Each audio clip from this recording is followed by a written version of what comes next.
दिल्ली में बढ़ते प्रदूषण से हाहाकार, सांस लेने में हो रही परेशानी, लोग पलायन को मजबूर। नमस्कार, मैं साक्षी गिरी स्वागत करती हूँ आपका आजकल वेब टीवी के इस खास एपिसोड में। आज बात प्रदूषण की, क्योंकि बढ़ते प्रदूषण के स्तर ने देशवासियों को चिंता में डाल दिया है। सर्दियां आते ही प्रदूषण का प्रभाव भी बढ़ने लगता है। खासकर राजधानी दिल्ली में इसका संकट अधिक गहरा होता है। सोमवार को कई जगहों पर वायु गुणवत्ता सूचकांक यानी AQI 1000 को पार करते हुए देखा गया और इसी कारण दृश्यता भी काफी कम था। बढ़ते प्रदूषण के चलते दिल्ली सरकार केंद्र सरकार को, तो वहीं केंद्र सरकार दिल्ली सरकार को जिम्मेदार ठहरा रही है। दोनों सरकारें एक दूसरे को दोषी ठहरा रही हैं। इसी कारण दिल्ली वासियों को पलायन करने के लिए मजबूर होना पड़ रहा है।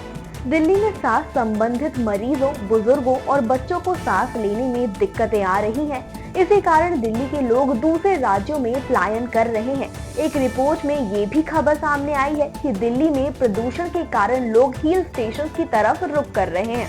चलिए अब जानते हैं कि आखिर दिल्ली में क्यों बढ़ रहा है प्रदूषण। वैसे तो इसके कई और कारण हैं, लेकिन सर्दियों के मौसम में ये समस्या और भी गंभीर हो जाती है, जब ठंड के कारण वायु में प्रदूषण कण फंस जाते हैं। दिल्ली और उसके आसपास के क्षेत्रों में प्रदूषण का मुख्य कारण पराली जलाना, वाहनों से निकलने वाला धुआं, औद्योगिक उत्सर्जन और निर्माण गतिविधियों से उत्पन्न धुआं है। हाल के आंकड़ों के अनुसार दिल्ली का AQI खतरनाक स्तर पर पहुंच चुका है। कई इलाकों में PM 2.5 और PM 10 कणों का स्तर निर्धारित मानकों से कई गुना अधिक है। ये छोटे कण सांस लेने के जरिए फेफड़ों में पहुंचते हैं और गंभीर बीमारियों का कारण बनते हैं, जैसे कि अस्थमा और हृदय रोग। सरकार इस समस्या से निपटने के लिए कई कदम उठा रही है, जैसे ग्राडेड रिस्पॉन्स एक्शन प्लान यानी GRAP के चौथे चरण को लागू करना, वाहन निर्माण कार्यों पर प्रतिबंध लगाना और दिल्ली में पेट्रोल और डीजल वाहनों के प्रवेश पर रोक लगाना। लेकिन इन सब उपायों के बावजूद भी प्रदूषण में कमी नहीं आ रही है। इसके साथ ही आपको बता दें कि सोमवार को इस मामले में सुप्रीम कोर्ट में सुनवाई हुई थी, जिसमें केंद्र और दिल्ली सरकार दोनों को ही फटकार लगाते हुए तत्काल सख्त कदम उठाने को कहा गया। कोर्ट ने कहा कि जब तक मैं ना कहूं, तब तक दिल्ली में ग्रेड 4 के प्रतिबंध नहीं हटेंगे। इसके साथ ही आपको बता दें, केवल दिल्ली ही नहीं बल्कि भारत के अन्य शहर भी प्रदूषण से जूझ रहे हैं। कानपुर, वाराणसी, पटना और लखनऊ जैसे शहरों में वायु प्रदूषण के कारण स्वास्थ्य समस्याएं बढ़ रही हैं।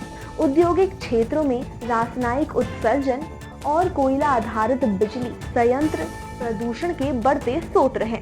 ग्रामीण क्षेत्रों में पराली जलाना और परंपरागत चूल्हों का उपयोग वायु प्रदूषण को बढ़ावा देता है। वायु प्रदूषण का मानव स्वास्थ्य पर गंभीर प्रभाव पड़ता है। विश्व स्वास्थ्य संगठन यानी WHO के अनुसार हर साल लाखों लोग वायु प्रदूषण के कारण अकाल मृत्यु का शिकार हो जाते हैं। इसके अलावा ये बच्चों की शारीरिक और मानसिक वृद्धि को प्रभावित करता है। पर्यावरण पर भी इसका दुष्ट प्रभाव पड़ता है, जैसे कि ग्लोबल वार्मिंग, मिट्टी की उर्वरता में कमी और जलवायु परिवर्तन।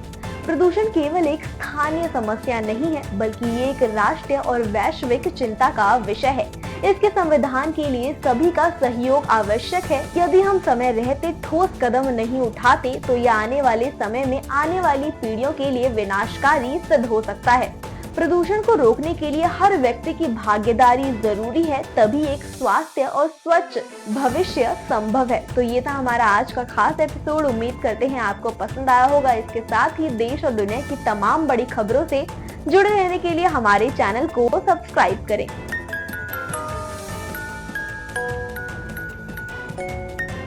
ऐसे ही और ताज़ा तरीन खबरों के लिए देखते रहिए आजकल वेब टीवी।